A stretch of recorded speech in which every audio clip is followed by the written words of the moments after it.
Hi, hello, and how are you, ladies and gentlemen? Welcome to the Emerging Elite Podcast. I'm one of your many hosts, Sean Fowles, along with our awesome panel of track and field coaches from around the country. If you're just joining us for the first time, here's the deal. We spin the wheel, land on a topic, and we dive right in. From training tips to meet stories to the moments that make this sport unforgettable. So without further ado, let's introduce our hosts and get this party started. On your mark, get set, let's go. Coach Coop, why don't you start us off? Coach Megan, I Coach Povelt. Coach Francis? I'm Coach Francis. I coach everything but the throws. And Coach Kegel. Coach Kegel, I'm a distance specialist, coach a little bit of everything. And I'm Coach Fowles. I mainly stay in the throwing rings and runways. All right, so we are on to episode 3, ladies and gentlemen, and I'm excited. We've got some good topics on the wheel here today. Should be some good stuff. So, without further ado, let's go ahead and spin it and see where we land.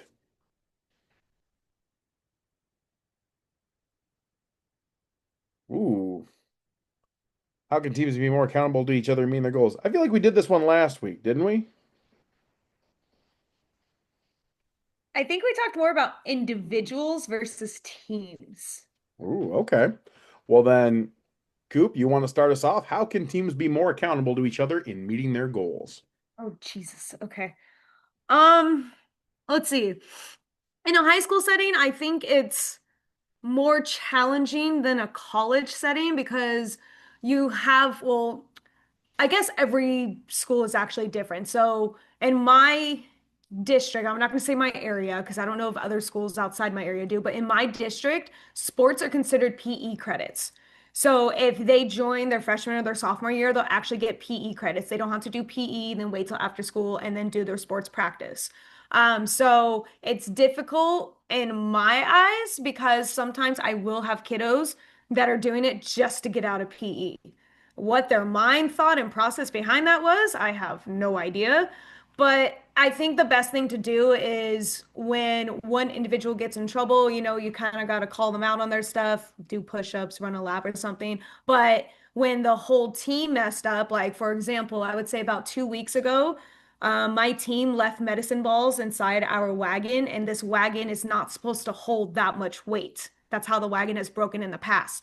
So I made the entire team run 2 extra laps because they know that that wagon is not supposed to hold that much weight. And it was sitting there all weekend long because we left it there on a Friday. So they know they're supposed to take out the med balls, put it back in its location in the shed and stuff. So I made everybody run 2 extra laps during the warm up because of it, because in reality, it's their equipment just as it is mine. And they need to be responsible for it and they need to take care of it.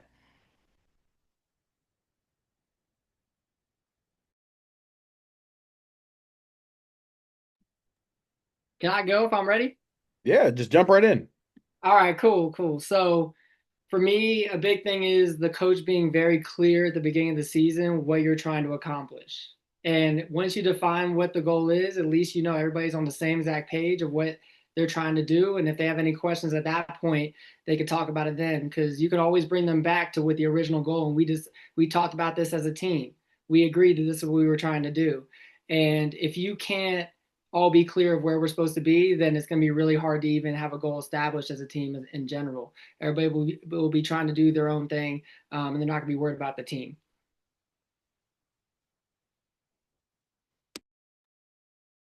Yeah, I think it's important to have that goal like clear at the very beginning and to kind of keep reiterating that goal throughout the season as well. Like the goals can look different, right? Like one of my old teams, like our goal was to be amongst the best in the state, performance-based goal. So everyone kind of knew that was the plan, that was the deal, and if one of the teammates was kind of not performing or behaving in support of that goal, then the other people on the team would kind of call it out. Um, versus like now my team, my goal is to grow my team and to start developing it into like a more competitive team.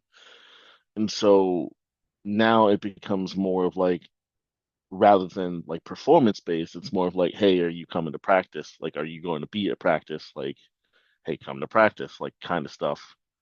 Um, and where like the same thing, like they're for a lot of kids, like this is the most important like part of their day. And so like they're trying to also uh kind of make it important for other people as well, if that makes sense.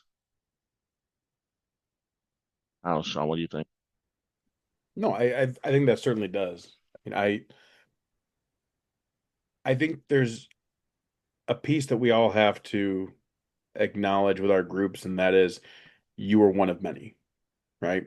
And so everything we do has to affect the whole, not just the individual. Um, for me, one of my best memories of teams being held accountable to each other from the athlete side of it was all the way back when I was in high school. Um, our head coach and our assistant coach, he would sit down there and they would say, all right, here's the plan for the meet, whether it was an invite or it was a dual meet, whatever, right? But it was here's where we see the points stacking up, best case scenario, worst case scenario, and realistically what we could do. That put it really clear for everyone else. Hey, like this group in this event area might struggle this week. We need to step up our game, right? So from like a competitive side, always keeping in perspective like who is having their strong suits and who is having their weak suits whenever we go. I mean, a little different as you go further up the ranking, right? And you get into like the college level and stuff because everyone's got some studs, everyone's, doing some good things. And the goal is a little different, right? It's about extending the season and then doing well at championships. But I think there's something that we lose at that level by not having those pieces, right? Not having that, hey, here's the emphasis for this, here's the emphasis for that. I think from a rule standpoint, it's helpful that if one group is responsible, like let's say it's the sprinter's job to get the tent out and set it up um, and take it down at this meet, then the next week it's a different group, right? And everyone just keeps rotating through those different things and responsibilities. Nobody should be above the little pieces.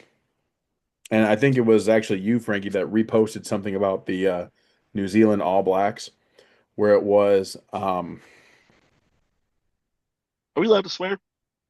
yeah, I mean, we can swear, yeah, yeah. Yeah, it basically sums up don't be a dickhead. Right, yeah, don't be a dickhead, right. And I think it was one of those, I think it was one of those neat little pieces, though, on that post where it said, everybody cleans the shed, right? Everyone takes their turn sweeping it out and doing their thing. That part. That Yeah. part. Oh, Because if you're not willing to do the little things to help your team, I mean, that's great. You're only going to show up for the big moments. I don't want someone who just shows up for the big moments. I want someone who shows up there every day because those little moments stack to make those big moments happen more consistently. setting up the team canopy, breaking down the team canopy, like we have a meat bag, so like Mhm. having someone else carry the meat bag besides us coaches because we're running around like a crazy fool. Oh my God. Please. Yes. Yes. So I was reading a book, and I guess we kind of skipped over a little bit. So there's a post I shared that was about the New Zealand All Blacks, one of the most winningest, successful sports franchises, I would think, not even just like rugby teams, right? Yeah, of all time. And they talk kind of about some of the things that make them great. You know, better people make better All Blacks. Sweep the sheds, that was a big one. Follow the spearhead, champions do extra, of course. No dickheads.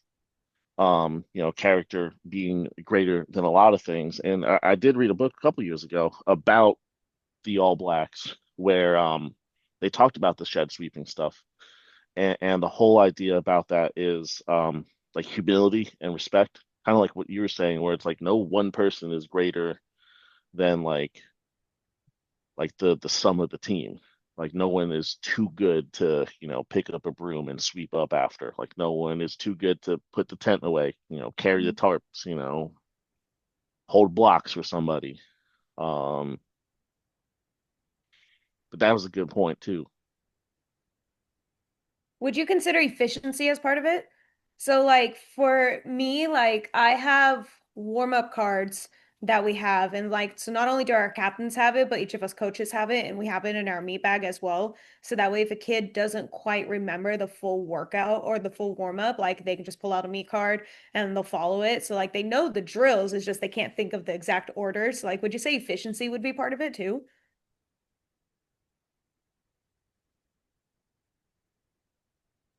Who are you posing it to? Anybody. That's Mm. the entire point.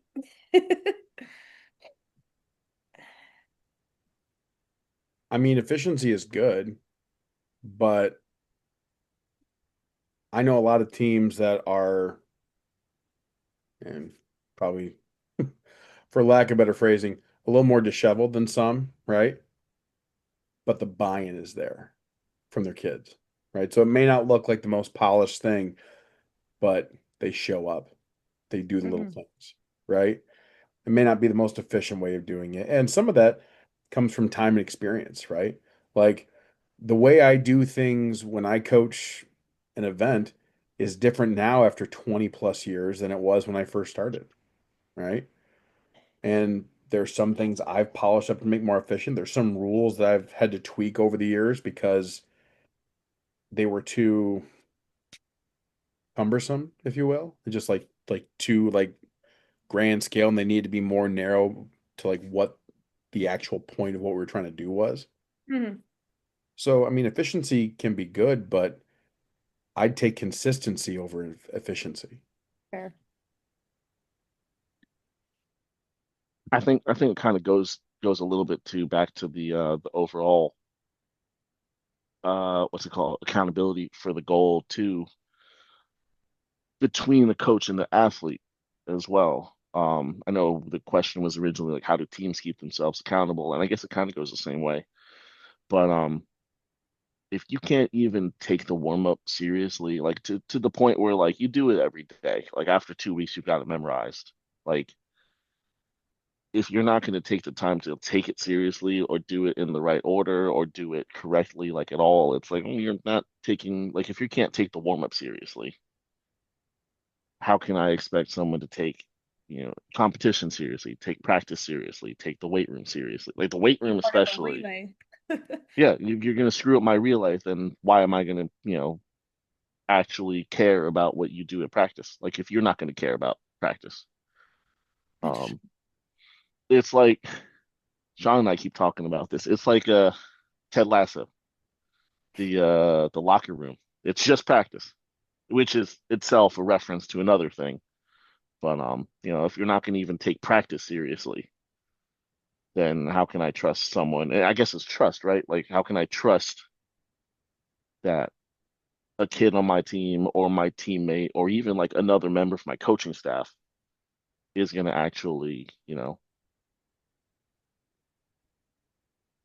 act in service towards the shared goal. Fair. Well, I think with like the acting in service too, like Frankie, there's something there that needs to be mentioned too is, we always look at it in terms of our teams and our goals and our vision for these things, but it's not that. It's the programs we have the privilege to work for, the athletes we have the privilege to coach, and the responsibility to do our best for both of those, right? And so like for that trust piece, like I think we have to give some to get some, right? Mhm. But we also need to respect that it's never just our program. Like the one thing about sports is that everybody leaves, right? That's the one thing we all have in common. We may win some, we may lose some, but at some point everyone leaves. So let's take care of it while we have the time. Kegel, you look like you were about to jump in and say something. Yeah, so I was gonna say something about, finding the leaders on the team that the whole team respects. When you find the people that they respect and who, are the leaders by example and the leaders by, it might be the guy who's always setting up the tent every time. They don't want to do it, but they know nobody else is gonna do it, so that's why they do it. you know, and then you start to pull those people away and you start to explain to other people, this person's done it a million times. You know, it's your turn. You know, they're doing this and they're performing on the track and they're being a good teammate all the time. And that's why I also value the captain role very seriously. I don't just call somebody a captain because they're the senior on the team that everybody likes. It's like, no, it's got to be the person that can lead. You know, I'm a little more fortunate in college because there's more of a usually a clear mindset that you can see in a team, like that's the guy or that's the girl that can lead. But in high school, it's kind of tough because kids are at different ages and different mindsets, and they're there for different reasons. Like in college, you know, we come in, we're trying to win. You know, that's you know an end goal. Like you know, that's what I signed on my contract. You know, but that's all. I also didn't sign. And one thing I always say with recruits, which is true, the one thing I didn't sign that's more important to me than anything is that you can leave this being better in the real world. Like you can handle the real world, you know, and not be worried about, you know, you're not going to want to wake up every day. Same as practice. You don't want to do it, but you have to do it at a high level if you want to move forward towards your goals. So I think really just finding the people that are most like that mindset, putting them in a sort of a power position that typically like gets the team going in the right direction. Yeah, I agree with you, John. I think it is in a high school setting. What has a big play versus college too? Well, I can't speak on college, but like right now I have two sophomores that are captains, you know, and some of the juniors and seniors will listen to them. They're like, oh, they're a sophomore. And I was like, yeah, but this kid works, dedicated, you know. The last person at practice, making sure everything is cleaned up, water jug put back, canopy put away, you know, the whole 9 yards. So it's like, you and I think that's where it gets difficult too, because it's like captains have more than just one role. Like they're a leader, they're a helper, they are an extension of us coaching staff, and we trust them. Like with my captains, when I'm having tryouts and stuff, I will literally have my captains lead the tryout athletes through warm-ups. And I'll come back and check in on them because I'm usually doing tryouts in the middle of my own practice. So it's like, okay, you're going to lead them in that. And I trust them to come and tell me, hey, they kind of struggled with this, or hey, they did really good with this, or hey, this person like totally screwed around. So you rely on them too. So it's definitely a different relationship as well when you pick out your captains too, because they know that you trust them more and they will be more open and honest with you in more ways than one too.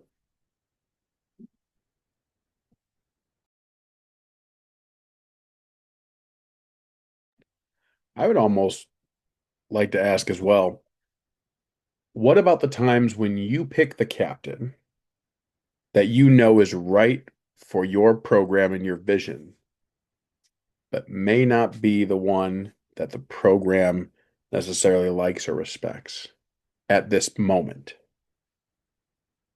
What about those times for you guys? Uh, that's hard. And like one of the kids that we just promoted a captain, not like they're a vocal kid, but they're not that vocal at the same time to where I think they would tell people to stop like fooling around and everything. So we kind of pulled them aside and we were like, look, we want to give you the role, but I need you to step it up a little bit more. Like just because you are in this certain event group, it doesn't mean like you just have to focus on your event group. Like you're a captain of the overall team, because that's how we do our captains is we try to do one by like event groups. So we'll have our jumps one, our pole one, you know, our sprint, our hurdlers and everything and stuff just to kind of help spread out, because eventually once our entire team is together in high school, us coaches are pretty much rotating throughout. You know, I don't unfortunately have a coach for every event on their own. So we're spread out a lot. So it's nice to have those captains too, because it's like, oh, hey, do XYZ drills with them. I'm going to go check in on this group. Then I'll come back to you guys and tell you guys what you're doing and stuff like that. So it's hard, but the way I look at it is they just need to be in the role to get more comfortable with the role. And then their demeanor would most likely change. Yeah, I've had a few in the past where like they were not particularly like you wouldn't pick on them to be like the leader or like the outspoken one that'll, you know, kind of keep everyone in line. But like after they've been named captain, all of a sudden, like it's almost like a switch has been flicked. Like, you know, Agree. now they're more they've taken on more of that responsibility. Like they take on kind of like the weight of what that means.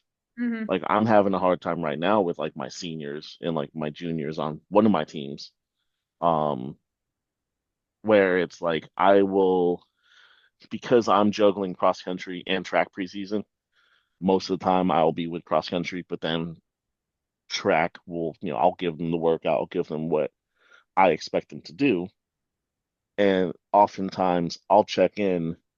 The seniors are hanging out, looking on their phones, showing each other phone like videos and stuff and playing music, and they're like a quarter of the way where I expected them to be. And I actually had this discussion with some of my seniors the other day. I'm like, hey, you need to step it up. Like you can't not do practice. Like if you're only here to do practice, you can't not do it. Um, and they kind of got the idea a little bit. Um, yeah, I find like if with the right kids, like if you make them a captain or give them some kind of responsibility, like they kind of step up to the level of that. Hmm. Like it hasn't happened yet in my experience where it's like, you made a kid a captain and then everyone kind of overruns them or whatever, or they just kind of back off, as it were. Yeah. But I mean, that's high school, right? Like high school, like Mhm. it matters, but doesn't really matter. Yeah, I agree. John? Yeah, I guess I was about to say something there. I definitely think it's difficult in high school because also they could be playing another sport as well. Mhm. Like it's like why am I going to go take this role in this thing when this is not even my main thing? This is my main thing. And I feel like that's also a tough thing when you talk about team goals, because sometimes somebody might have their own individual goal that's outside of the team goal, and it starts to get confusing. Like for me, something that I may have to weigh out this year or in the future is going to be, where do I put this ability of this person to carry the team through a conference championship versus they can potentially qualify for nationals and perform at nationals. That's going to be a really tough call to make, especially if I decide to make that person captain. That's going to even be in a weirder spot. So I think, coming back to Sean's question where he said, maybe that they're the best person, but the team doesn't respect them or respond well to them at least. I think that's a very interesting situation. I think it would be hard for anybody to operate. So maybe that person at that point would have a hard time being a captain, because if nobody's going to respond to them, or it's going to be a negative response, and that's your connection to the team, I think that's a hard position to be in. So you have to find a happy medium, I think, is the Mhm. sad answer to that potentially. Yeah. No, I think that's more than fair. I mean, I can only think of one time where I personally picked someone that wasn't quite ready for that role yet, but needed to take it on. And so there was a little bit of like pushback with it. And we were at this program, and this kid was a talented athlete in their event group, and they showed up late the first day. I'm like, cool, deuces. We'll see you tomorrow. Try again. They're like, wait, what? I'm like, nope. See ya. We'll catch you tomorrow. They left. And as soon as they left, the people were like, that was the best person in our event group on the team. Like, awesome. There'll be a new best person if they don't come back. Let's move forward. The next day, they came back 5 minutes early, and they're like, all right, let's see what this is about. And it was that back and forth, almost like I'm gonna date myself here, Pete Sampras, Andre Agassi type tennis match, right? Just going back and forth. But by the end of the season, that athlete was one where they're like, hey, like, what do we do? And they were like going and checking on their teammates. Hey, did you do this? Did you do that? And so, like, I think if you have enough faith that you know that they're going to be the one for it, right? Then sometimes you just got to go with it and kind of like muddle through the beginning piece because it's going to be messy. It's going to be rocky. I mean, look, like this is our third episode of doing this podcast and we're still figuring it out, right? So, like, things are going to be bumpy in the beginning, but if you got enough faith in them, maybe you ride it out, see what happens. True that. All right. Shall we spin the wheel again? And yes, to answer somebody's message from our thing here. I will try and minimize it. I just wanted to keep it up on the wheel just long enough so people could keep the question going for what we were talking about.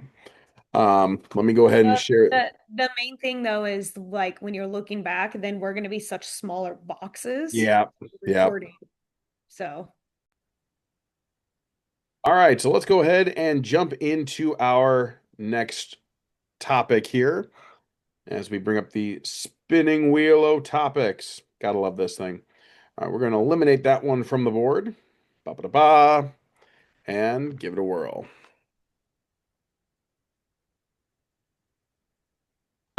This one I've been excited to see. oh no.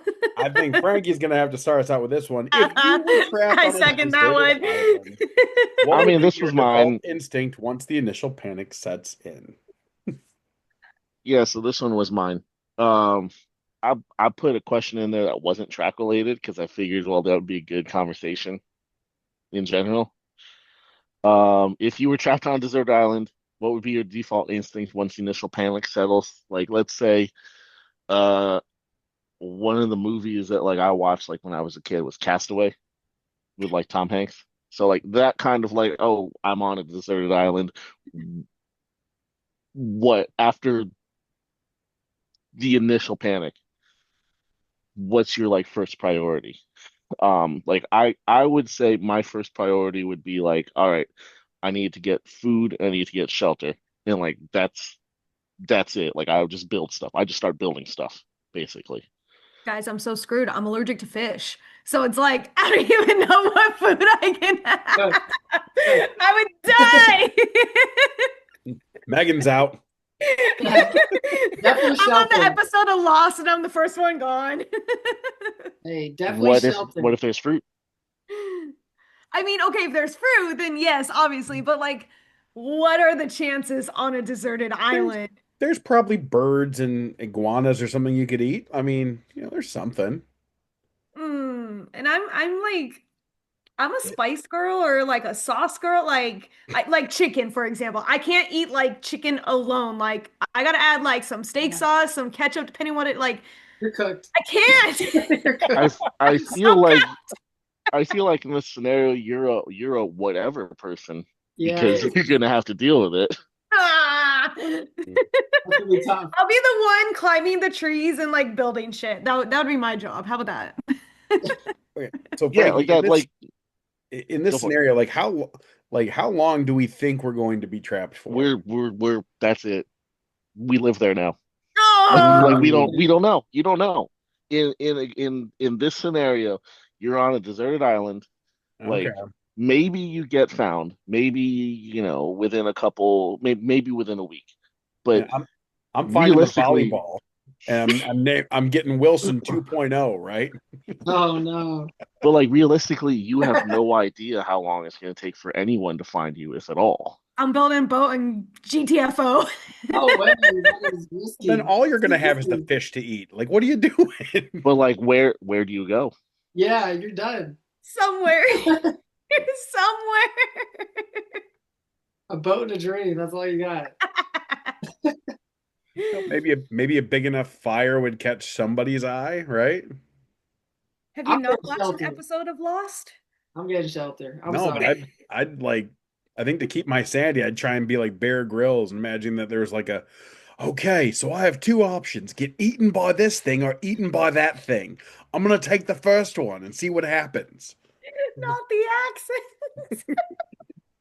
I don't know his accent. Bear Grylls isn't Australian.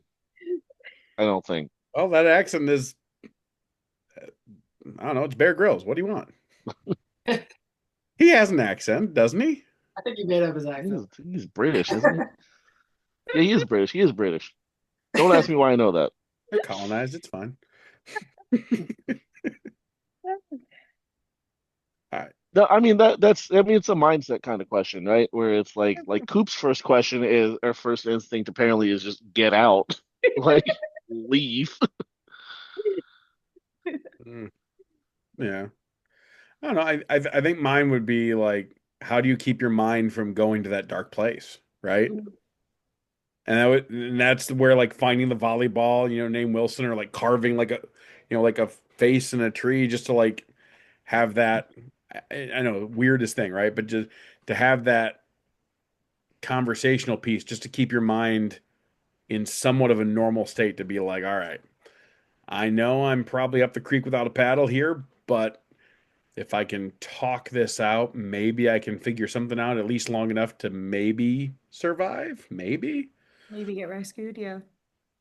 Well, let's face it, like as a throws coach, I am not outrunning too many things that could probably come and chase me and eat me. So like my options are limited.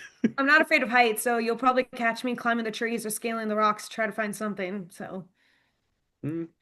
Pole vault coach afraid of heights. no, I'm not afraid of heights. Oh, I'm about to say, I was like, I'm in the wrong event group if that's the case. Okay, so what are you doing, Kegel? What am I doing? I'm getting shelter, man. That's the calculated decision, I think, here. Like, because you don't know. I'm imagining it's going to be hot. I don't do too well in the heat. I don't sweat like that. So I'm cooked. I'm cooked if I don't get shelter. So yeah, I'll be okay in the heat. I don't mind The default for John is just chill on the beach. Wait, Florida. would this be like all of us, like our podcast, like just No, stuff on the side together? individually, No. by yourselves. I'm so. Hey, but how do we get here? How did we get here? How did we I get- mean, you could choose like a plane crash. You could choose a boat crash. We were taking a cruise liner to the world champs and it got stranded at sea. It hit an iceberg. Okay, then we would be together if that was the case. Let's be honest. It hit a USADA iceberg. Now that's another question too, though. Then, right? It's like if we were all together, including Ramel and Kaya, Yeah. what would the delegation end up being? Ooh, that would be tricky. Doesn't matter because USADA would still find it. Well, would they? They'd come knocking on whatever shelter they- John's They built. find us They'd 4 be like, years "Excuse later. me, we're here to do our testing." They say, "What's your schedule from 12 o'clock to 12:30? I need to know." I can't give you my whereabouts because I don't know where I'm at. Yeah. John leaves a You're- message in the sand saying, "I've gone to the river. Like, be back by 2:30." Yeah, imagine you get a whereabouts failure. You actually get banned when you come back from this mountain or the But island. you're on the deserted island, and you come back, and they did leave a note saying, "Hey, we were here, but you weren't, so we left." Oh yeah, Could happen. that would most assuredly happen. What was it? There was an athlete a couple years ago. They got stuck on a plane that was trying to land.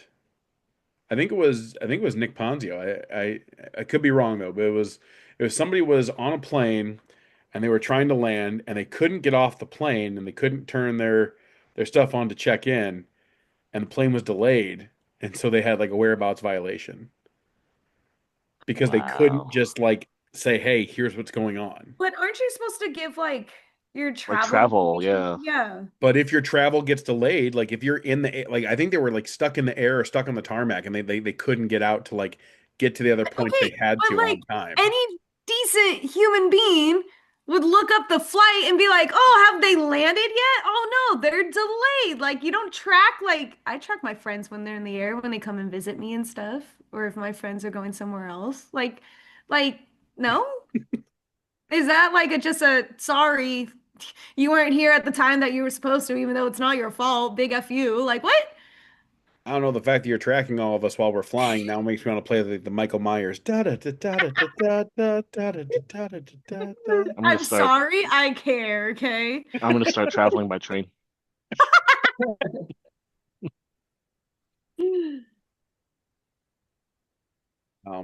If you're checking in on all of our flights, Coop, you can now work for USADA. There you go. That'll be my role. All right. Kegel's flight got delayed. You're gonna have to wait like 3 hours to go check in on him. Francis arrived early because he ended up deciding to book an earlier flight and didn't tell us. Oh, I gee. got to the airport 6 hours early. I That just got on whatever was there. That part. Right. All right, let's go ahead and spin this again here. See where we're at. Still can't get Hold it. on, I think we still need to talk more about the desert island thing a little bit. So Nope, What did we've we all been miss, rescued. Francis? What did we miss? Please No, lie. no, no, no, no. We No, good. We no, no, good. no. Like what? I'm fooling. I'm I'm fooling around. curious now. What else did we miss? Yeah. Like we No, made shelter. I'm Megan fooling climbed a around. tree. Like what I else could we do? I waited for you to click spin before I started. So I'm good. Oh, you're good. You're good. Well, so this one, this next question that we have here is brought to you by the Skin Deep conversation cards. If you were looking to level up your conversations, level them up with the Skin Deep conversation card game. Just like great training builds better athletes, great questions build stronger connections. Perfect for locker rooms, long drives, or late night hangs. Get real, get curious, and go deeper with the Skin Deep.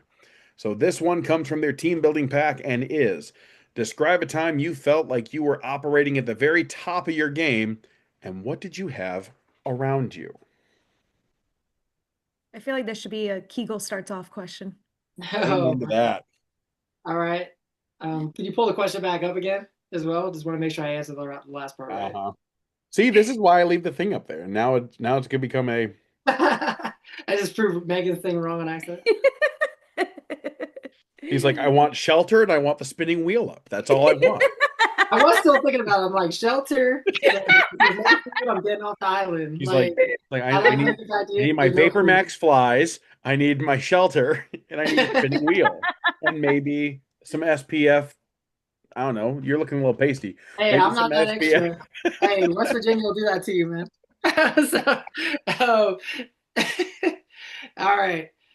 So, all right. So pretty much, I'm trying to click back because I felt like I was always missing like one thing. Like I was always moving and like I had this other thing I had to worry about that I didn't really have everything all the time. Like it felt like it was always like, when I was missing, I was tired all the time, or, I wasn't as in shape as I would like to be personally, like in terms of fitness, or whether it was like, I was managing too many things at once. I couldn't lock in on one, things like that. Definitely, I don't think that's all lined up for me personally. I feel like there will be a day that it does, but on the way, I figured out kind of what I work best with. Like it's with good people, it's with people that want to be better, people that are good leaders, and a good how to word this with the rules. A good, I guess, location that you're at. So pretty much if you have a lot of things at the same time, I think that's what you can use to create a championship team. But we always want something that we don't have. That's something that I've learned through, some of the lectures I've been to with some very smart people who have been doing it for a long time. They always tell you you'll never have everything. Mhm. I've come from a place that has no track and I've succeeded, and I've gone to places with a track and succeeded. I've had 3 cones and a measuring wheel, like, and a dream, let's go. And, been successful in any kind of way. And I've seen people succeed and, become all Americans, and they don't even have a track or even a field without holes in it to run on, with 90-degree turns. So it's really just, you got to want it all the way, and you just got to keep your brain working and trying to make the best out of your situation. And I think that's the best situation you can create. I can go next. Like because I coached so many different events in high school. Um, I don't feel on top of my game until like late in the season. Like even now, like I'm at the end of cross country season, like we're just starting to go well. But like mid-February, like early February, where it's like I'm at a meet and the armory, and then my high jump PR'd, my pole vaulter PR'd, my sprinter PR'd, my fresh like everyone's PRing around me. Like I'm walking around, I'm like, all right, yeah, like this is great. I did a good job. Like we just gotta finish it up. Um, like there was one meet in particular where I'm like, all right, well, I had a kid PR in the high jump, I had a kid PR in like the pent, and then uh like 400, one of my 400 runners PR'd, one of my girls that ran up in the 600 PR, like it was just everywhere PR, and I'm like, yeah, that's right. I'm great. I'm awesome. So, See, And like I feel like it's so different for me focusing on like one event. Like yes, I'm a head coach, but like my specialty is pole vault. My knowledge is pole vault. I'm not gonna step on the sprinter's shoes or anything like that. Like that's not my title, no matter head coach or not. So the way I look at it is small aggressions is the best progressions. You know, like in vault, it's so hard to PR at every single meet. But if they're consistent matching their PR or they have focus on something and actually accomplish something that we were working on for that entire week, I think that's still a win as well. So, and with high school not having all the equipment that you need, like I don't have the correct pole progressions for a lot of my vaulters. So sometimes they have to go up on a much stiffer pole and it may not work out for them, but if they cleared a bar or at least made it into the pit, I still think that's a huge win. I'm currently going through that in my own training right now. I'm moving up on a pole.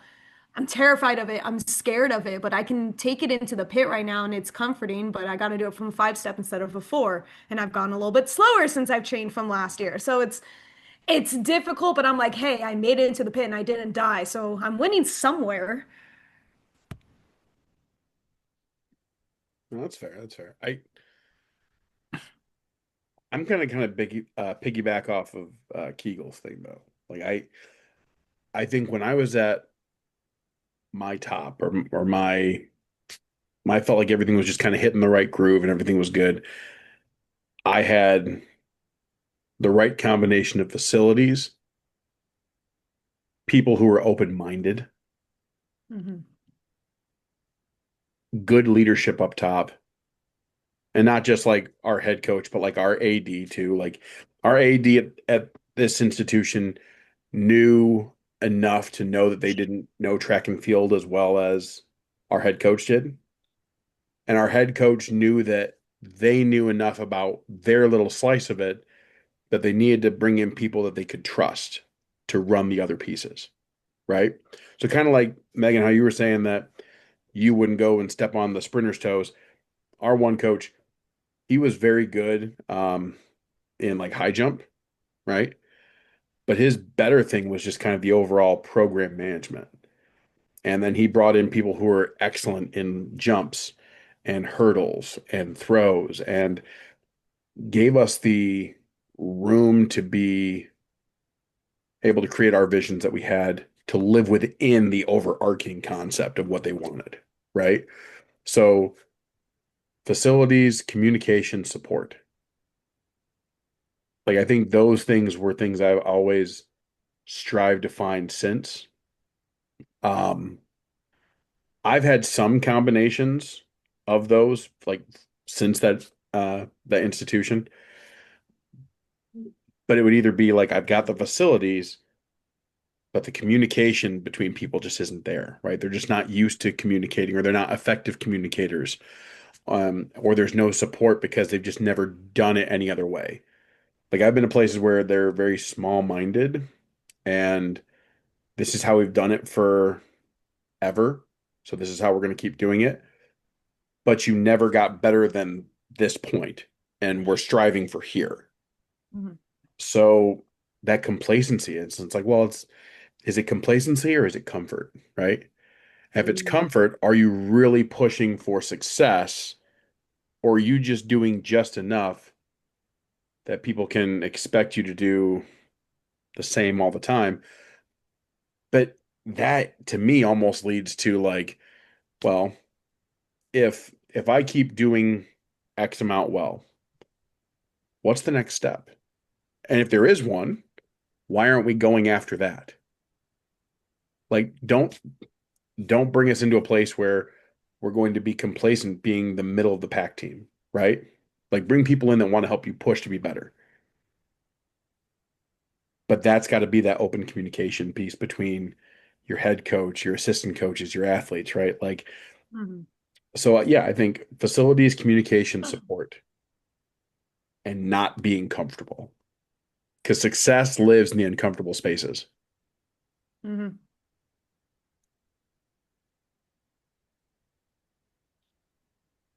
John, where's a good place to get like equipment for some of your facilities and uses and stuff? Well, Frankie, it's a good thing you asked. There are always some great opportunities out there. One place that I really love to go to and that I do a lot of love for is Gill Athletics. They have everything you need from uh, facility management and creation. They have equipment. You can find team tents, no matter what your deal is. And some of their custom stuff is so top tier. I mean, these guys and gals at Gill do such a phenomenal job. Their customer service is on point. Like I remember putting an order with them in once, and it was there, what, the next week. Everything was good.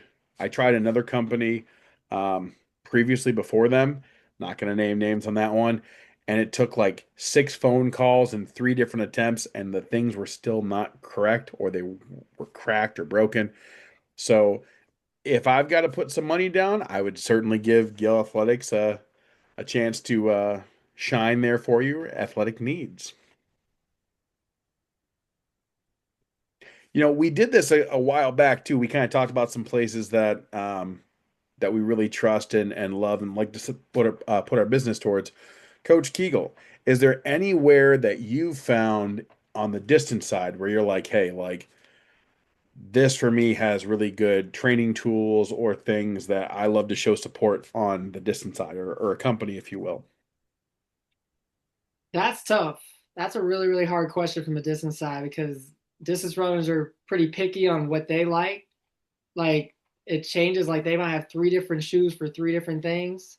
And in my head, like I could just use the same shoes every day if I wanted to. But that's just how they are. And it's really hard to say because they go anything from a variety of brands just for different workouts. Like they might be like I like this brand for speed shoes. I like this brand for when I'm going on a really long run. So it's really, really hard to say. Um, yeah, I guess sorry, I don't have a good answer for that one. But for me, if it comes down to athlete preference, and I've learned from a very like high up individual in the shoe world that it comes down to athlete preference, and everybody lands at a foot strike different, and it really just comes down to what works for that person. But I So will what? say, sorry, go ahead. No, go ahead. I Finish was it. just gonna say one thing that I personally like that I can kind of stand behind the logic behind is anything with a wide toe box in the front. I like that. Like maybe for spikes, you can tell me that maybe there's a reason why your feet need to be jammed together like that. But in a training situation, based on ankle injuries and plantar fasciitis and all that stuff, you can avoid it if you don't wear really tight shoes. So that's one thing that I'll say. So if you can't pick, like, I understand it's like athlete preference and stuff. What about like recovery tools for a distance runner? Like, is there anything out there specifically that you like prefer to use to help with like those type of injuries that are related to distance? Ooh, that's a good one. I got you, John. So I do like the little massage guns for calves, specifically calves and hamstrings. That seems to work out really well. So that would be, I guess you gave me to name a name. I hope I make some money from this. But Hypervolt, Mhm. there's a bunch of them out there that can do kind of other stuff, but I like that. Mark Pro. I don't know if y'all ever heard of Mark Pro. It's like $700, $800. It's like a stim unit that you like put the little things on your muscles and it pulsates for a Mm. long. You could sleep with it on there. Mhm. I've had athletes. I had an athlete come back from a really, really bad pulled hamstring, and they were a very high level athlete in 10 days, and they barely ran. They ran within a second of their PR. Like, so they Oh didn't my. run at all. And yeah, and all he did was wear it all night. Like, couldn't even walk right after his hamstring injury in 10 days running at a high level. So I think that's a really good evidence there. So I guess that's 2 expensive brands that I can name that the average person could not buy. So So not to name drop another one, but like, what are your thoughts on distance runners using Normatec, like the leg sleeves? Yeah. I had a lot of kids at a place that I've been at before that have used those and really liked them. You can use them once a day. In theory, you could use them in the van on the way back. So like anything that's wasted time traveling. Like if we could be doing something active like during that time and helping you recover even, I mean, shoot, like that seems like a good idea. But unfortunately, those things cost lots of money, and the average family or the average school, high school cannot afford that, and a lot of colleges cannot afford that. So That's just something to think about with those things because I think it's a lot of money. I don't even want to put a price on it for the normal size. Have you seen those things? What are they called? Fireflies? Something like that? Have you seen that? Those I are don't like know. the knee ones, right? They I go don't know around if the it's just knees. for the knee. I feel like you can kind of wear it anywhere, but it like, have you guys seen those? I've never I've tried them. heard of them. Yeah. Yeah. No one's ever had an athlete try it or anything to see how it is.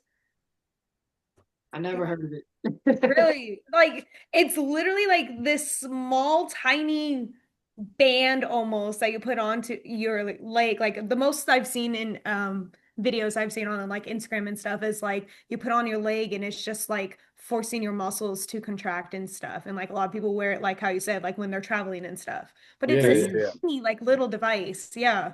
They've been at the convention before. I think Oh, have they? They were at Denver a couple years ago. Okay. Yeah, I'm looking at it and I recognize this. Yeah. Yeah. So like I've been curious about that because like when we travel to Reno for the pole vault summit and everything, like that's an 8 hour drive for us. So we're probably spending 10 hours, 12 hours actually traveling because we leave here at like I leave here by like 6:30, 7 o'clock, the absolute latest, and I probably get into Reno by like 4 or 5. But it also depends on if we have to drive in snow, not put on the chains, or if they even shoveled off the snow. Like last year was pretty rough. There was a couple roads that were super slippery, and we were glad and Dang. yeah. It's fun, but it's not at the same time. It's scary when you have a car full of kids too. Can I go on a little nerd rant about why that thing would probably work? Yes, do Absolutely. it. I want to hear Absolutely. it. Uh, Yes. so one thing about your calves is they're very, very important how your body recovers, specifically your calves, because the blood getting back from your feet is really difficult because of gravity to get back to your heart.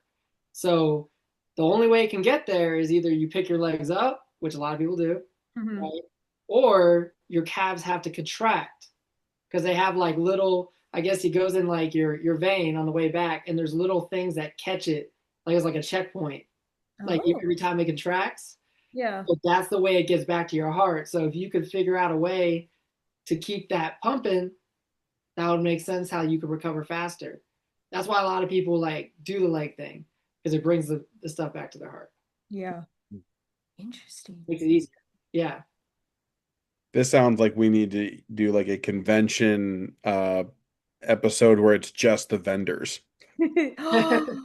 That would be dope. That would be legit. That would be so much fun. Oh yeah. That would be, I think that'd be worth it too, just to be like, here's the one off of, hey guys, you're looking for something like this, let them talk about it and just let them run with it. Uh-huh. Uh-huh. That'd be That, legit. that would be sick. USTFCCCA, think about it. All right. You know what's wild about that, John? My distance runners hate the massage gun. Yeah. Like they prefer like I have a Tiger Tail. They prefer that, and they prefer I have a roll recovery too. They prefer that to the massage gun. Like I Oh, keep offering them the massage gun, and they're like, "Nah, I don't want it." like they would use it on their calf? Yeah, Interesting. Okay. sprinters love the shit out of it, but like they won't. My distance runners are like, "No, I'll just take the stick and just roll it out." I'm like, See, we have the stick, we have the foam rollers, we have a bunch of baseballs that we got from our Mm. baseball program. So they'll use that to roll out like their shins, their calves, and all, and their feet too. And then we have resistance bands. That's all stuff that we carry in our meat bag. And then I'm the only coach that has a massage gun. So the kids will like come and find me if they need it because I just have like a small miniature one. So they'll come and find me if they need it. But yeah, I'm a barbarian. I know you are. Uh, be I may have done manual stimulation on athletes without a massage degree or anything. I used to use a wrench, like like a Oh my. wrench that was like long enough to actually Oh grab yeah, yeah, yeah, yeah. because I can stick that in the freezer and make it cold and work a muscle that way. Oh. Or I can heat it up, work a muscle that way. I do scraping, and I can actually get in there and dig knots out and stuff. And I had distance runners back in the day that they preferred when like they didn't like it They didn't want me Uh-huh. to, Uh-huh. but they were like, Coach, my leg hurts. Get the wrench. Like The wrench is absurd. because I couldn't get the pressure with my stick. So like because the wrench is just a piece of metal, like it's smooth. Some people use spoons too, right? Like a Okay, big I like have soup heard of spoon. that before. Yeah. Yeah. I have heard of that. So I've seen that done. Yeah, that's Yeah. in weird. my coach's bag, usually a freshman or a new person will be like, Coach, why do you have a wrench? And I'll be like, get on the ground. Get on the ground. Just hear him. It's like, well, let me tell you, kids. I I don't think I'm the main reason, but I pioneered massage guns in my area Mhm. before massage guns were a thing. I forget what the company is called. There used to be a company that made like the massage gun tips, but Oh. they were attached to basically the same profile as like a jigsaw blade. Yeah. I've seen So those. Yeah. you've probably seen it, Sean, like because it Yeah. used to be like a thrower thing. Like I saw it like with a Oh throwing yeah. group. So you basically I'm gonna find it. One of the next recording, I'm gonna find it. Coop just You looks put horrified now. you put the jigs you put it in a jigsaw Mm-hmm. and you use it like a massage gun. Yeah. I'm thinking, I'm pulling up to Mount Sag. I'm pulling out a freaking power tool just to like get, No, you're not wrong. You're not wrong. like, it just, I would show up to meets with my freaking Black and Decker jigsaw and start working on people. And people will be like, "What is that? What is that? What is that?" A year later, everyone's got massage guns, and I'm like, I I was the got a Black first. and Decker. I started. I'm gonna go. Spin the wheel. Spin the wheel. No, Frankie, before I spin the wheel, I saw that once at a meet, but the guy had it corded, not cordless. So I would want he's to like, do that. let's go find an outlet. Let's go. I wanted to do that, but I can never Sean, find like a place to actually do it. Yeah. But no, spin the wheel. If I can't add anything to the next question, I'm looking for my stuff. I'm Oh looking for my it. God. that's I actually can one of my imagine Francis like at the armory. You Oh yeah. you don't have to imagine it. It actually happened this way. Okay, but I haven't seen it with my own eyes, so I have to No, imagine it, Francis. spin it. Because if it's not, I'm gonna go get it. I'm gonna go get it. Dude, please just find it. For the sake of the podcast, go find it. I'm gonna go look for it. I'm not here, Sean. You can explain why. I can testify, like the power drill one, it does work. Not gonna lie. Like This is insane to me. That I don't know if I trust a power tool in my meat bag. Like I don't know. Like, I mean, hey, in the Midwest, we see a lot of weird stuff. I mean, you'd be surprised. Power tools and duct tape will fix most anything that you've got going on. No, here's the thing. I'm looking for it now. Uh, what happens when your massage gun has no power and you can't really charge it, right? Like you can't really use your massage gun, right? But if I have a battery operated jigsaw, I just slap a new battery in that bad boy and I'm good to go. So, okay, so but you gotta carry another battery. Where me, oh, okay, like, another I have battery. like So, a sun powered like a portable charger with like cables on it. So like I'll always have and that one I don't use for like myself. That's literally for like anybody to use that I just hang on my backpack. So it's always charging at all times when I'm out at practice or out of meet. So like just because it died doesn't mean I can't use it. Though I did find out that you can't charge it and use the massage gun at the same time. So I get Is it. yeah, anybody no, else half expecting Frankie to turn his camera back on and be like, I have my massage. That part. That I'm part. looking for it Did because just I have an smiling actual with it. massage gun, so I haven't used this in a while. I don't know where I put it. you got to find it. You have to I'm find it. I'm pretty sure I have it with me in my apartment. I just don't know where. I need to like see this up front. You're gonna start a trend, Francis, and it's I gonna be I amazing. don't need to. I already have. Again, it's gonna pick back up again, and it's gonna be more than just in your area. Oh my God. I'm gonna be that guy. We used to travel with a massage table too. That's Um insane. Yeah, I've well seen like that before. I would work on kids like at meets and stuff. Like I I will said, I'm not supposed to, but I did. It's like, do you want to try the Frankie 500? Where is it in this box? The thing is, we just like glance over him saying, "Coach, get the wrench." Get the wrench. that part, like This is a while. Like it's the most me, absurd that's- statement ever. yeah, I know why it would work though. It definitely makes sense that it would work, but it's just a crazy statement. I mean, like people do like gua sha now, right? Like it's the same thing. I just don't spend, you know, $300 for the thing. I would just go to Home Depot and get a new wrench. I mean, I don't know. When I hear a wrench, I would think like something's wrong with your spike, not you're about to get a freaking massage. No, no, Like, no. Like an actual wrench. Like I'll get that one too. some spike tool because they have a spike they need to put in or is loose. Like not a massage. Oh, I Frankie, found my I'm bag gonna, of I'm gonna keep a marbles. wrench in my bag now, Frankie. I'm just gonna write Frankie's on it. And when kids ask, I'm gonna be like, here's how you get a hold of him. Ask him what it's for.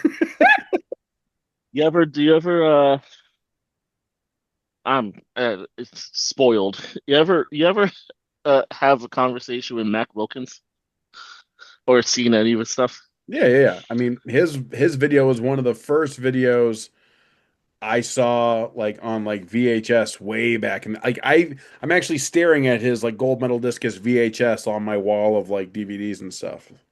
That's like it's a portable version of his number one coaching tool.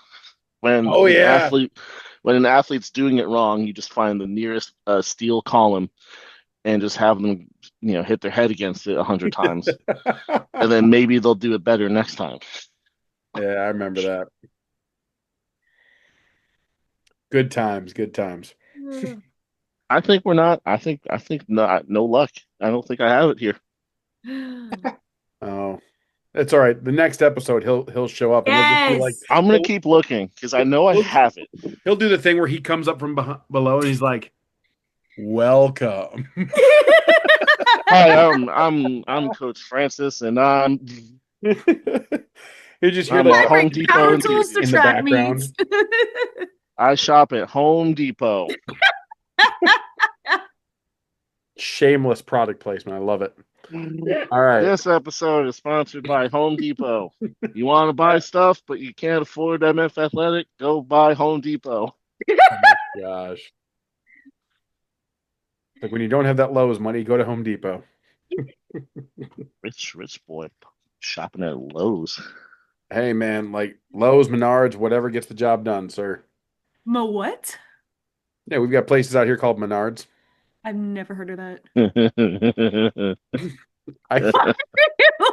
I kid you not. I kid you not. I'm trusting you guys.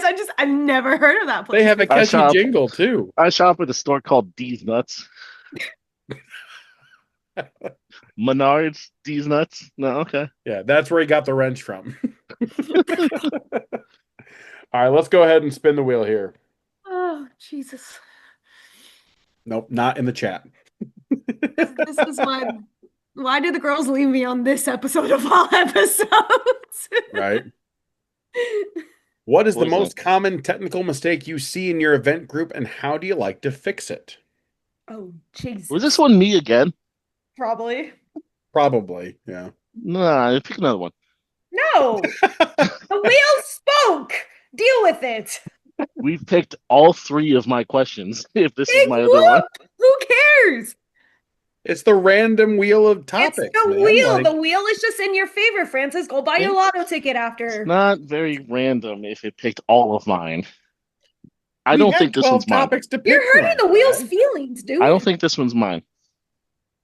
But we can go for it. Oh my All right. Well, who wants to kick it off then? I gotta think about this. Hold on. Because there's so much things involved. This is difficult. Teagle, you look like you're holding back something right there, sir. I might be. Why don't you start us off? What's the most common technical mistake you see in your event group, and how do you like to fix it? Am I allowed to use two? Sure. Okay. So, since a lot of distance runners don't sprint, they tend to not have the best possible sprint mechanics, which is pretty close to what the best distance runners look like. All right. So one big thing is they don't know how to do the A drill properly, so they don't get their toes properly dorsiflex and things like that. So that's why a lot of people would have issues going up a hill, for example. But sprinters are good at going up hills because that's what they do. You know what I'm saying? So distance runners, that's why, especially in cross country, I think that's an interesting thing that people don't try to do because they scare away cross country runners. But the A drill position, like getting your foot up in front of you, they do get their foot underneath them like a butt kick really well, but they don't get the A drill part of it correct. So they lose a lot of power. And then on the other thing is arms. Like their arms are doing all sorts of crazy things. There's not a metronome with their arms. Like it's not even the same on each side. You know, they should look a little closer to sprint, like slightly closer. I don't want to scare anybody away if they're watching this and there's distance runner, but like the best in the world, they look like sprinters. Like they're just running distance paces. You would hate to see what I look like during a warm-up lap. I do a little like circle with like one arm and it's just a regular, it's all over the place for me. After 20 years, I can't see someone running down a street without critiquing their form. And it's just so bad. Like the wife and I will be in the car and we'll see someone running and she'll look at me and I'm just like, oh, just pathetic. Just terrible. Yeah. And she already knows. She's like, what was wrong with their form? I know you need to talk it out. Well, I mean, yeah. No, but that's interesting, like the running up the hill one. You know, I think for me, like in rotational shot and discus, getting athletes to stay over their power leg when they hit the front of the ring is one of the more common things. And so the one drill I absolutely love is we call it the numbers drill. So you have them go through the throwing movement. It can be from a full, a south, even a half turn, whatever. But you get them to set up, they go through the movement, and when they hit the power position, you hold a number up. And they have to call the number out before they can do the throw. Oh. So their lower body keeps rotating through to help create that torque in the midsection. Because one of the biggest things is that kids stop turning that foot when it gets the power because they start to try and arm swing it. And so when we do the number drill, it forces them to keep the lower body turning while they have to focus on something back here, which keeps their weight from shifting forward and allows them to be able to hit everything up really, really strongly in the front. I've seen people who were like 120 throwers do that for a couple of days, pop out 130s the next practice, and it just like it was nobody's business. And even bigger jumps than that, if you've never done it, but keeping your weight on that right is just so important. Or I should say, keeping your weight on that right when you're a right-handed thrower. Sorry, power leg, not blocking leg. I got a question for you. Yeah. Would you do that in a meet if your thrower was overthinking it, your elite thrower? Could you? Not when I'm in a meet. No, I'd have them try and catch a focal point, just something long enough that their eyes can catch it, because they should be going faster than we would in practice anyways. So I don't want them to slow down the whole movement because they're trying to read the number. I just need them to catch something, right? So instead of it being like a number, it might be like, look for that pole or look for that red car or something that they can just catch it briefly, right? But fair. Yeah. God, vault, there's just so many things, so many levels, so many different ways to kind of vault, depending on the person. I would say my biggest one would probably be top arm. That's the biggest thing I push for. So there's this lovely debate of top arm versus bottom arm pressure in the vault. I'm not a big bottom arm person. I'm all top arm. I think more work comes from the top than the bottom. I think the bottom arm can come more naturally once they feel more confident in their vaults, if that makes sense. Like, yes, strength has something to do with it as well, obviously. But if you're on a very stiff pull, which unfortunately most high schoolers are because they don't have the right equipment or they don't have enough inventory for them to progress appropriately, you're never always going to get a proper bottom arm. So I would say top arm is probably the biggest mistake that I would always fix from people. And then the second thing, this is mainly in my beginners, which is kind of funny, is even though we're a vertical event, when they're first learning how to jump onto the pit, they're still jumping as if we're a horizontal event. And then that's when they kick the pole like crazy, and then they kind of tend to hurt themselves a little more, or they catch the pit more when they're jumping. So I have to move them up a bunch of hand grips so they're not kicking the back of the plane. So it's just kind of funny, like when you're teaching beginners for the first time, because that's, I think, the big difference between like high school and college too, is in my event group, it is so rare for me to have kids that have already vaulted. It's very rare. So I'm always teaching kids the basics of vault and stuff like that. So I don't really have to come and clean up kiddos as much. Like the few college athletes that will come back and just train with me over the summer while they're home, I fine tune very little things with them. They tell me like what went wrong this season, show me a couple videos, and I was like, oh, you just need to focus on this drill, and then they'll do that drill with me for the summer. And then they just hope that they can carry that back in because they don't have that equipment when they go back to their college. So they try to figure out other ways to still make that motion happen. I don't think Francis is back yet. I think he's still working extra hard to find I was his gonna say, is he level. still I is he don't still looking I for? don't think the scavenger hunt's gonna work. I'll have to look for this later. Okay, well then come back. And your turn. For me, for high jump, it's rotation over the bar. A lot of athletes. Well, hold on, let me sit down. A lot of athletes will. I'm not gonna do it. I could, but I just don't want to. Uh, a lot of athletes when they go up and over the bar. I guess the second one is leaning away at the bar. There's physics reasons behind why that's optimal for the high jump. It's timing of the jump. But the big one that I see is rotation over the bar is athletes will very often want to kind of get in like this, picture perfect arch position, hips up high, head back, chest back, shin like shoulders dropped. And that's kind of like what they look like. Not like Miles. Miles has actually healed up pretty well, but like they'll get in that arch position and they'll just translate kind of left to right. Mhm. Versus with rotation, keeping those hips up, driving forward, and keeping everything kind of moving, where you kind of get more of this rotational over the bar versus like, oh, I'm up and over it, and then you slide, you knock it with your knees, or you kind of just drop right there. It's important to keep rotating over the bar. I have a Like you, question. Is there a correlation? I guess this would be for your event group and my event group for both high jump and pole vault. I wonder if there's a correlation on how, I can't say how high, but how successful. I don't even know if that's the appropriate word. Basically, if a kid can do a backflip, do we think that that would benefit them in both of our event groups, in pole vault and high jump? Because do the you think rotations are similar. do you think it would benefit for pole vault because it's not quite a backflip, right?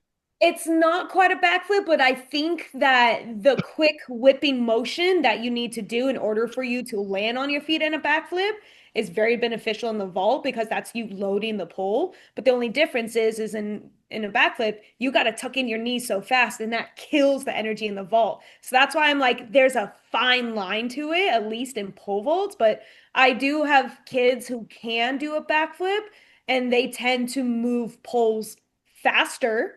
I have noticed that correlation. They tend to go up on poles a lot quicker than kids who can't do backflips. Yeah, I was talking about this with my high jumpers the other day. I need to find like a gymnastics coach because I can't actually teach it. Um, I want my kids to be able to do a backflip. Specifically, I want them to be able to dolphin. Mm-hmm. Um, because you can't properly do a dolphin. And that's where you do like a backflip and you kind of land on the Stand mat on his stomach. on Yeah. your stomach, on your chest, and Yeah. you kind of land flat. versus an actual backflip where you land and you're on your feet. Um, I want them to be able to do that because you have to keep your hips moving in Mhm. rotation as Do you go. little hex pads still like help with that? Like, have you still been using that? I have and I haven't. It helps a little bit, and I haven't because I still have the same high jumpers. So like Okay. I don't really have new high jumpers to do it with. They kind of understand the idea a little bit more. Mhm. Um, but like you've seen it before. Like for sure at like meets where like a kid will jump up and they'll just kind of I guess the way that I'm describing it, they will be in their layout position and all they're doing is they're just kind of moving Yeah. themselves in their layout Hmm. when their layout itself needs to also be Rotate. turning.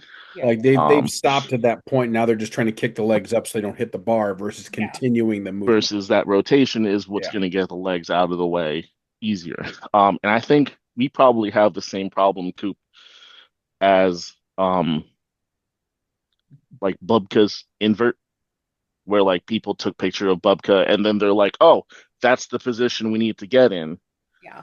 People take a look at high jump and they're like, oh, I need to be able to do a back bend. But like if you watch like a lot of the best high jumpers, their backs are not like bent in half like a back bend. Like their backs are straight, their backs are flat. It's just that they're actually spinning, and these are the legs right here. My fingers are the legs. They're spinning, they're rotating. Um, I should have grabbed my wrench at least. Um,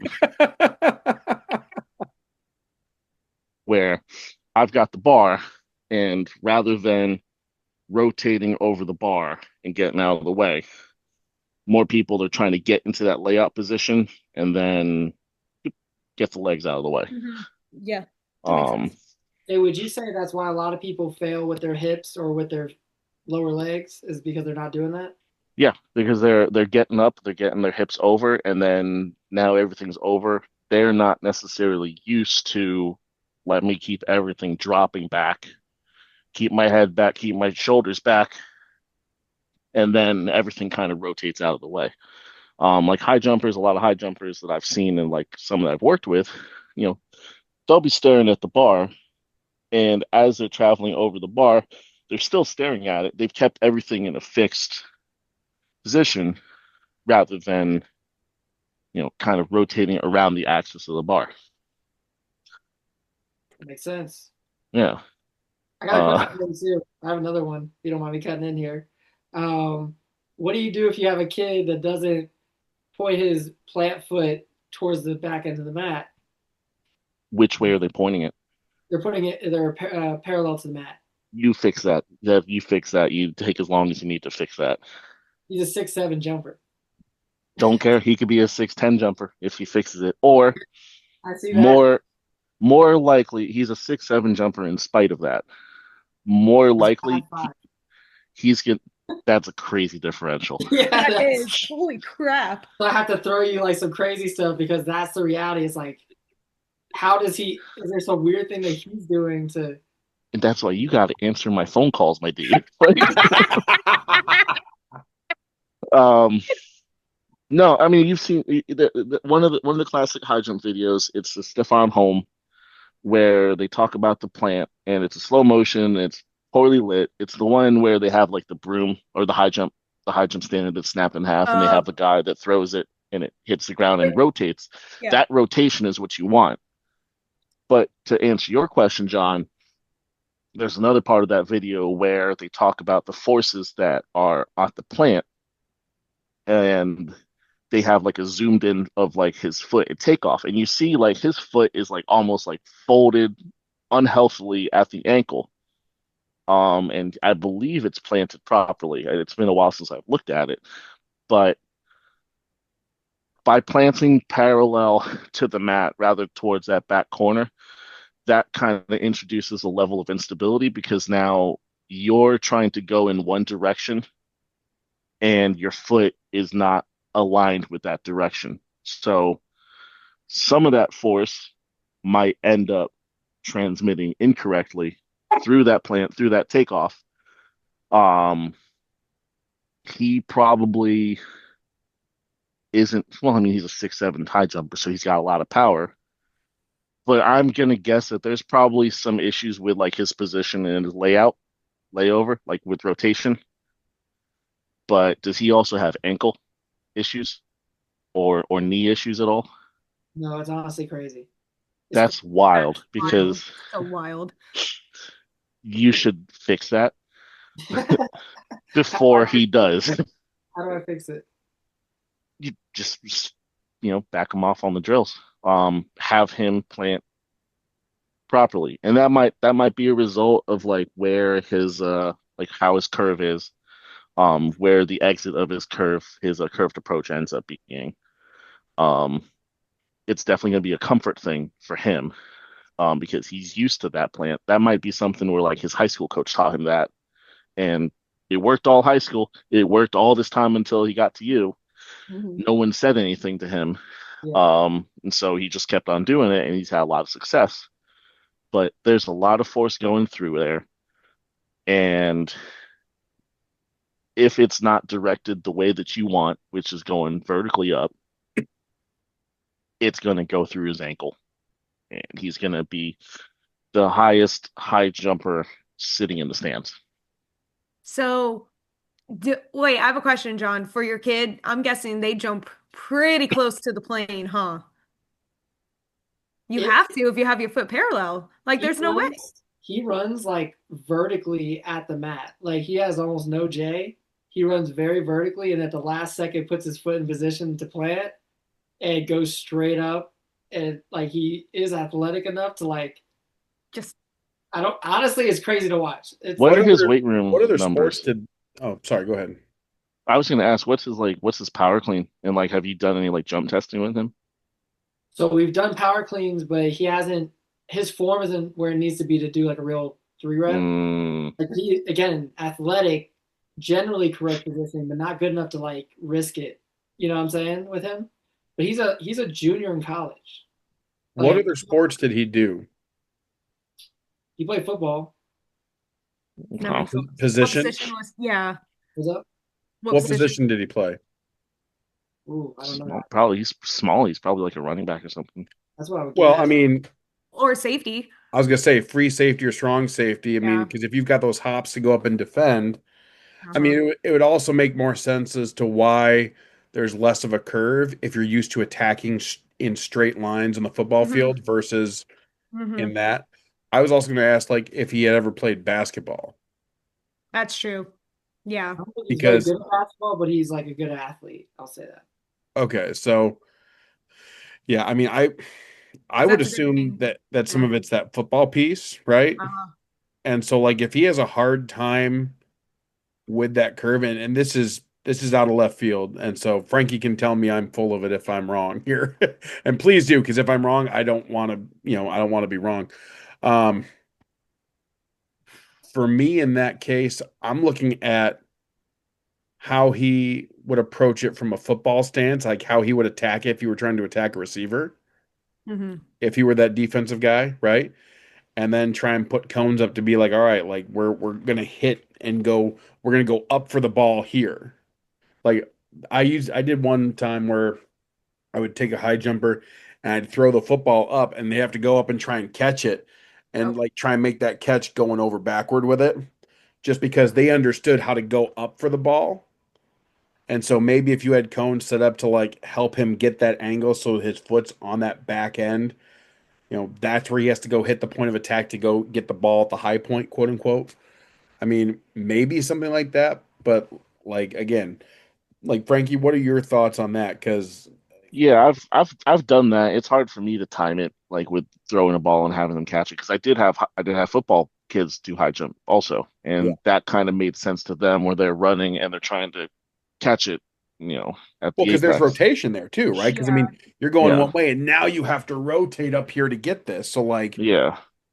I would yeah, think he was a safety if anything. The only reason I say that is because, like, as a safety, you're doing so much backpedaling and you're practically staying behind the person you're covering. You're never really in front of them. So yep. the fact that he can literally, like, still back bend over something but have his foot just in one direction makes a lot of sense too. Because when you're just going up to try to whack that ball out of the way and stuff, like you're not going to care where your foot placement is. You're just going up to defend, you know? Yeah. I just texted him, so we'll see what he texts back. I would just do circle. Well, I mean, how you said he doesn't really have a curve, right? No, he runs like directly at him. We tried to do a J. He tried to change it over the summer. He jumped like crap, and then he ended up coming back, and he's like, "I'm going back to." It's like we took away the cones, and this dude just Mm. rips a 6'6". Like, Insane. I he- mean, it's late enough in his career, like unless he wants to like go pro and like jump like into sevens and whatever. It's like just gotta be on him with There's more than one way to high jump. your PT. Yeah, like that's one of the things like you learn, right? Where it's like an inefficient jump that's not like, textbook technique is, it's still a 6'7" jump, right? 6'8" jump. What'd you say? he jumped 6'7" in his life, and he's a 6'6" as so far in practice. Yeah, so like it's still a 6'6" jump. Like, does that still score in your conference? He wins. It wins. So Wins. Yo. Yeah. you just keep him healthy. That's Yeah, it. that part. And the A lot Like, of I'll- ankle mobility with him, please, John. Like unless he does want to be like one of those dudes that's like a 7-footer. Like, I don't know what that would be for. I imagine that probably doesn't do anything at D2 Nationals with like Grand Valley and all that existing. really make it in. Yeah, they have like Maybe. 6 dudes that are jumping 7'6" at GVSU anyway. So, but I mean, if that wins your conference and it's not giving him any pain and he's still able to jump off of it, I'm like, well, that part. is there anything you really need to do? That part. Yeah, and he's trying not to give away too many particulars, but No. but yeah, I mean, he's kind of like he's like, I could win this conference if I just jump right, and then he's like, well, what else can I win? That's what he's saying. And, Yeah. yeah. So Frankie, you said before that like he's jumping 6'7" and maybe he smoke alarm from dinner. Hang on. I actually couldn't hear it. Yeah, I didn't hear it either. That was insane. And I'll say this as well. His age reel is bad. His like when he sprints, he's all butt kick. Like, it's actually crazy to watch. Did not expect that from somebody who can triple, long, and high jump. All of them. Really, What's his that long answers and your triple? question. He's a triple jumper? he's done all of them. Yeah. That really answers your question why his foot is parallel then. That because a lot of the hardest part is like, yes, if you're a jumper, you should be able to do all 3 of the jumps, which is usually high jump, long jump, triple jump. But in reality, most of I bet you, is it the same? Does he have the same plant foot for all 3? Probably a little off, yeah.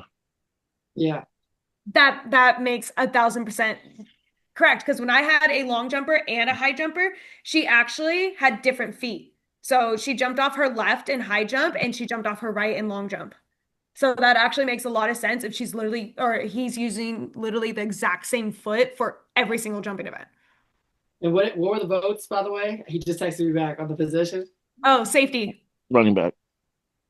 Yeah, strong safety or I guess wide receiver or cornerback. Like, but he'd be a short Wide receiver could cornerback. be. In a corner. I can see that too. All right. We ready for the big reveal? Yes. Yeah. He's all of those. So That makes sense. Wait, it's wait, special what? teams, he says. What'd he It's say? special. He was all of those answers. He didn't play wide receiver though. That was the only one he didn't play. Track Well- coaches, no. We're good, guys. Running back, special teams. So the question I was going to ask before our smoke alarm went off as we're doing dinner here, Frankie, you were saying that if he's a 6'7" now, he could be a 6'10", right? Like if he was hitting that thing properly. I mean, to me, that would be like, well, if we're only a couple inches away then from that 7-foot barrier, right? I mean, there were only 11 people last year in D2 that were at 7 or above. Yeah, but like all 11 of them are at Grand Valley, so. I mean, you've No, got but yeah, yeah. it's and John kind of answered that a little bit too. It's like, well, he can win the conference. Did he win the conference last year? I can't give away too many particulars. Okay. Yeah, right. Yeah, that kind of says who it He is. pleads the fifth. But No, it doesn't. But I'm but just like if he wants to win the conference and he's saying like, oh well, what else can I win? And it's like, well, yeah, like you will have to be like a 6'10", 7-footer. Yeah. That would probably have to come from it might have to come from that curved approach because he's Yeah. jumping that much tall, no drop in like no drop in center of mass, no Mhm. curved approach, and he's still jumping 6'7". Like that would be like where it would have to come from. it's crazy to But watch. also the thing is with like vertical events is like, yeah, they're only 3 inches away, but at the same time, 3 inches is a lot in a Oh no, vertical it's event. huge.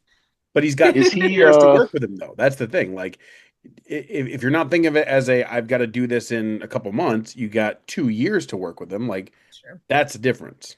what's his approach look like? Is he like gunning it Yeah, he's trying or all the way from the end zone, like in the so ground.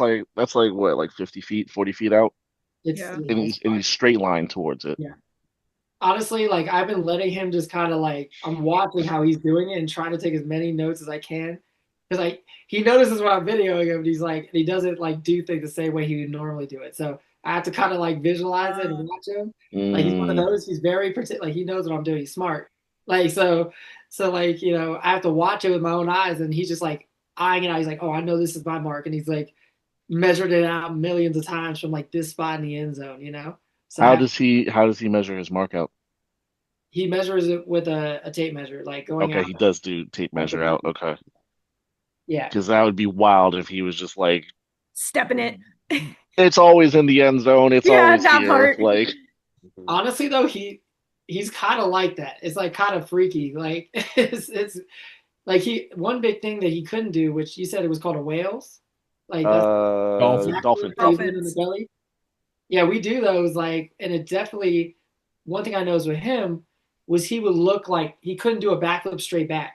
He was doing it like this. Oh, there's another word for that one. Oh, when they Um, rotate like to the side when they Yeah, do he couldn't this. do it. It was part out of fear and part out of that's definitely not what it was in his rhythm. So Parkour. He does parkour. That's what it sounds like. yeah, Parkour. it's like a was it a backflip 180? Like Something he like tried that. to Yeah, do it. because parkour, like when you watch those people too, like they do more like aerial type flips and everything Yeah, versus just the straight black, back and forward flip. Like theirs is more of a diagonal rotation as well.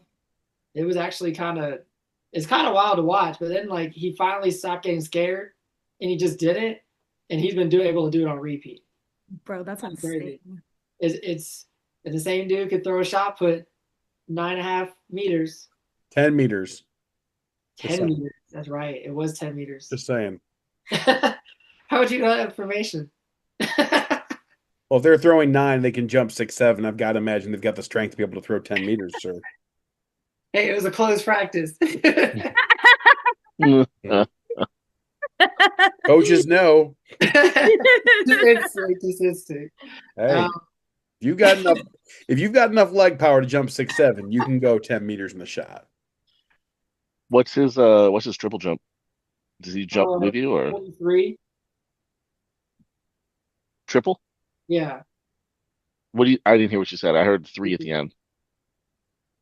43. 40. And he's a 6'7" high jumper. He jumps 23 in the long jump. Okay, that makes more sense. Yeah.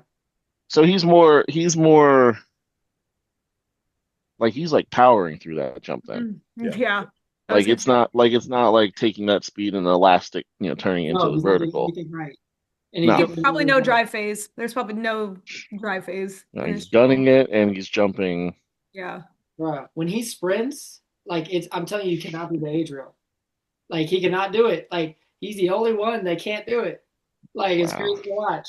But he can still sprint pretty fast, Interesting. regardless of hitting that position or not. It's kind of wild. I mean, it's okay. One of my assistant coaches found out that I run in a completely straight line without even trying. That's just how I sprint. Somehow I make it to where I can run in a straight line. And I proved him on my last rep because he's helping me try to get faster for my training. I went on the lane line and I ran completely on it. And he was just like mind boggled after. He was like, how did you manage that? And I was like, and I wasn't even trying. Like I was full out sprinting and I just hit the line with every single foot. He was like, that was wild to watch. I don't understand how your body can do that. That's so unnatural. And I was like, that's just how I've always been. I just That's make not it. that abnormal though. What do you mean? There have been stuff like I don't mean to just step In on sprint your. mechanic world, in our field, yes, it's horrible. I can do all the drills right, and when I translate it onto the runway, Like like there's I mean there's been like studies with like that thing where it's like the normal gait it's like a certain width, and then as you increase speed it starts to narrow out. huh, Yeah. Like I think that might be like a level one thing too that they used to do. I don't remember that. Like an older one, like an Oh, older level one thing. okay. So would you be against in sprinting, like when they do that really wide? There's a reason behind that, and I learned that from Stu from McMillan. Um, it's a timing issue with some athletes like that, where they're going wide because they're not feeling the ground as soon as they want, so they're trying to get to the ground quicker. Like you see it more with taller athletes, right? Yes. Where they're driving out and they need that ground, like that grounding feeling, Yes. and that's what causes like kind of the step out, getting stability. Like the body wants stability in its movement, and so that's what kind of happens. It's trying to get that stability from that side to side. Interesting. I especially see it in my taller athletes that are hurdlers. Their first like two steps before they hit that hurdle, like it's so wide, and I'm like, oh, I'm so scared that they're just gonna trip on themselves before they clear the first hurdle, but they make it work, man. And I'm just like, bro, that's insane. Yeah, like it's like the natural like um natural inclination for their sprint. Hmm. Yeah. So like maybe you might not necessarily want to actually change that to be more, straightforward, because then that that response is still like here in the brain where they're like, no, I need the ground. I need the ground now, step out. No, it's fair. That's fair. Hmm. Well, ladies and gentlemen, this has been about almost 2 hour mark that we're coming up on here. And I want to make sure that we have plenty of topics on the wheel for our next episode. So, with that being said, one thing I want to try and do too is do any of you have, as kind of the cool down here of the episode, do any of you have a favorite quote or something that you like to tell your athletes to kind of just help motivate them? Ooh. Oh, I have to sit on this. Hold on. I'm last. I really gotta sit on this. Okay. I'm DJ, ready. you got anything? I'm ready. Anything that was worth it wasn't easy. Ooh, I like that. I've got one. It's a little bit long-winded. I'm gonna try to draw it out a little bit for Coop to think a little bit more. Thanks. Appreciate it. I've been talking about this with my cross country athletes more than the like the track kids, because like our track program is pretty good. The cross country ones I'm trying to rebuild up. This is from Jacob Reis, Riis. Um, and I guess the idea is persistence. When nothing seems to help, I go and look at a stonecutter hammering away at his rock. Perhaps that's an ad. Turn that down. Hammering away at his rock, perhaps 100 times without as much as a crack showing in it. Yet at the 101st blow, it will split in two. And I know it was not that last blow that did it, but all that had gone before. So I've been talking about that with my cross country kids and my distance programs, because I feel a little bit bad because like I'm talking about all these like grand plans and grand schemes. Like I want to start bringing like 4x8s to like nationals and like Penn relays and stuff. And like I'm like, oh, I want to be, the best in the county. I want to be, the school for 800 runners. And I'm like, I might not get it with these kids because I only have a year with them, with one of them left, and I have like another couple years with a couple kids. But even them, I might not happen with them, and so I want them to feel like a part of that process as well. Where it's like if 10 years from now, like let's say 10 years from now, like I have the best team in the county and we win and we're great and we're awesome.